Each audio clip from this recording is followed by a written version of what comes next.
One Disney logo is not enough. You must also endure the old-timey throwback Mickey logo bullshit as well. San Francisco? Wow. With the placement of the Asian-inspired Golden Gate Bridge, Alcatraz Island in the downtown area, this is clearly San Francisco, but with Tokyo on top of it. Which is cool. I'm down. I just want to know what happened to the Pacific Ocean is all. Or is this movie like The Watchmen, where we're living in a world where we lost World War II? Are San Franciscans so liberal that they said, you know what, we have a huge Japanese population. Only fair to rename the whole city for them. Disney tries to push another real steal on us like we aren't going to notice that shit. What's your name, little boy? Hiro? Hiro Hamada? Literal protagonist's name is Literal. Well, at least one animated film with a good cop, bad cop character got nominated for an Oscar.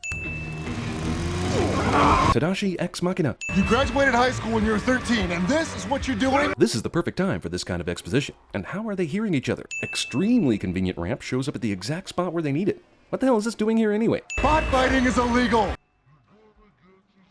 You're going bot fighting, aren't you? There's a fight across town. With so many bot fights happening all over the city, it's amazing Tadashi found you at the one you were at. Also, Aunt Cass goes from caring about these kids' activities to not existing at all, in order to facilitate their sneaking out a second time. What are we doing at your nerd school? How did you not know he wasn't going to the bot fight way before this? Zero resistance, faster bike. It'll allow the chick from Premium Rush to get her kid into the country 3 times faster than the last time. Honey lemon? Go-go? Wasabi? I spilled wasabi on my shirt one time, people! One time! Okay, I'm going to do something really different and be extremely nitpicky here. I know these kids are nerds, but the guy spilled wasabi on his shirt, and this was deemed hilarious and embarrassing enough to base a whole nickname around it? Good thing these guys weren't around when I was younger, or I'd be called sour cream and onion dressing. DPIX Comics. I'm actually allergic to that. You are not allergic to bacitracin. You do have a mild allergy to peanuts. You could tell that just by scanning him? Jesus, why hasn't Tadashi already become insanely rich and won the Nobel Prize with this thing yet? You have been a good boy. Have a lollipop. Hilarious, but where did he get the lollipop? How does Baymax deflate like this with a carbon fiber skeleton inside it? Wanna see how I put them together? Hey, genius. He invented them. You're Robert Callahan. Kid who knows who this famous scientist is somehow doesn't know what the man looks like. All these crumpled papers show that Hiro is addicted to trees and never got Microsoft Word or even f***ing Notepad installed in his computer. My name is Hiro.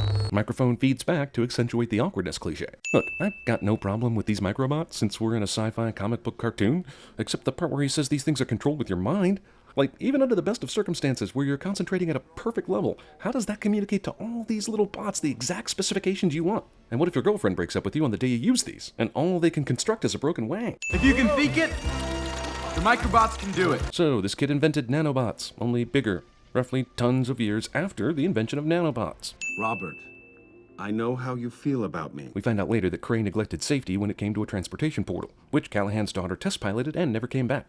Because this needs to be a surprise for the audience, Cray talks to Callahan like they don't have a history together, and Callahan talks about Cray like he's simply some greedy businessman. Aunt Cass, we'll catch up, okay? There's virtually no reason why Tadashi and Hiro decide to hang back, other than to have the unnecessary brother moment, and so they can be around when the exposition center catches fire. I was just gonna tell you your fly was down for the whole show.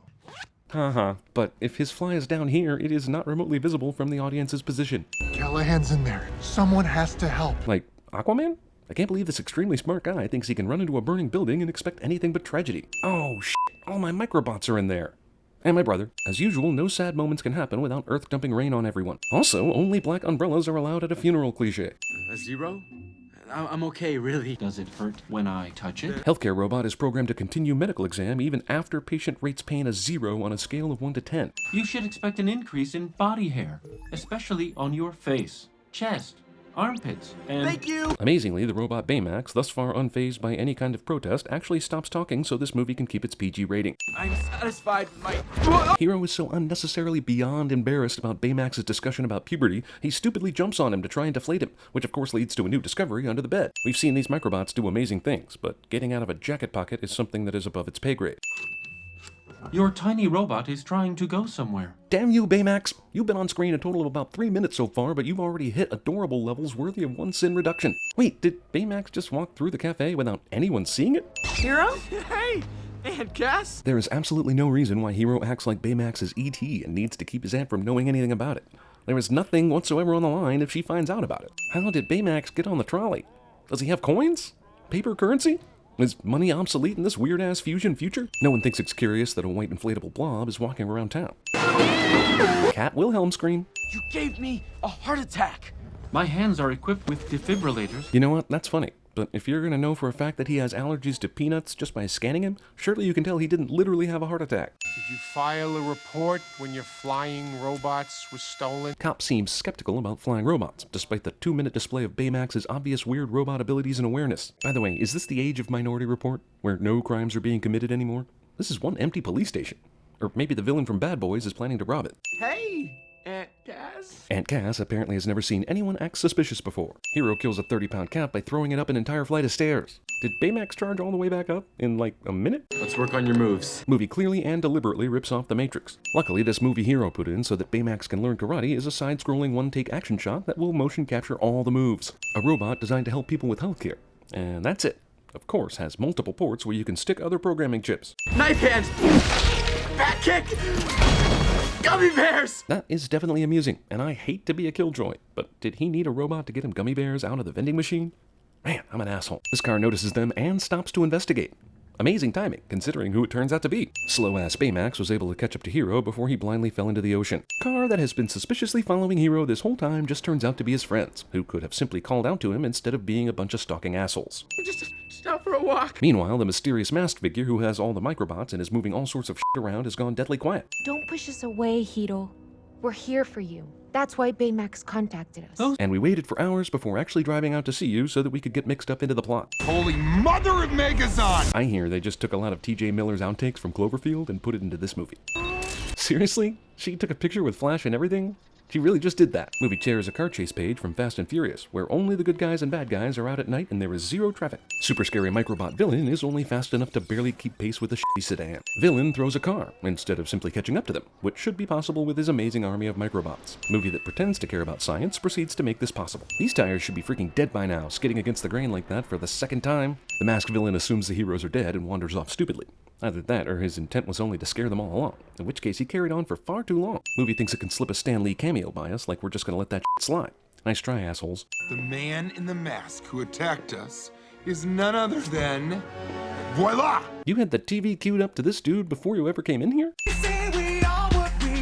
I hear a song, which means montage time. Does Tony Stark know that some kid in futuristic San Francisco has a pirated version of his gadget creation software? And first Iron Man's hand gesture creation computer, Tron Girl, and now Mr. Incredible's I'm too fat to fit into my suit moment.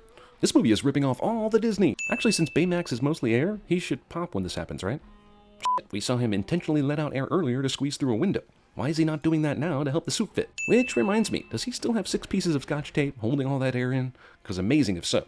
Scotch tape doesn't last more than a day. Everyone knows that. He gave everyone a weapon except the dark-haired chick who gets skates. I'd like to introduce Baymax 2.0. Baymax is an awesome robot and an awesome character, but this armor once again illustrates the bizarre need for Marvel to make a mechanical robot badass in every one of their movies. Also, that's the Iron Man suit. Awesome. Why you didn't create Cap's shield and Thor's hammer for other members of the team, I'll never know. Baymax steals the odd job from Goldfinger. Movie can't resist its inner Harry Potter and has Baymax fly through San Francisco basically just to show off the IMAX 3D stuff you overpaid for. All these movies have a scene like this, pretending to justify the need for the technology. Is this still going? I honestly just counted 20 movies with a scene like this in my head during this scene. I figured I missed something and would have to ask the 7-year-old kicking my seat for a plot update, but nope. Now Baymax can scan an entire city from this range and figure out everyone's health statistics. This scanner is way more amazing than almost anything else in this movie, even the microbots, but it'll only be used for this one scene and never heard from again. None of the new teen heroes kill each other in this seizure of itchy trigger finger reaction assault. Also, didn't even kill the thing that made the noise, somehow, but cute pigeon. Guys, you might want to see this. You might want to see this cliche. Also, once again, bad guys are leaving doors open for anyone to peek inside their criminal operation. All the visual information they need to know is ready to watch at the push of a button. Oh, what the hell, throw a little Stargate in there too. We've picked up a slight irregularity in the magnetic containment field. Irregularity in the magnetic field that a rich guy or scientist ignores causes death and or villain spawning cliche. And a dash of Spider-Man 2. Jesus. This movie is a f***ing casserole of other movies' ideas. Having failed earlier to kill them by throwing a car, villain spins the prize wheel of attacks and once again lands on the throwing heavy shit at people and hoping they die pie wedge. Also, for the second time in this film, villain leaves heroes for dead without checking to ensure they're dead.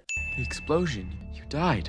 No. I had your microbots. Which are explosion-proof. Also, who started the fire?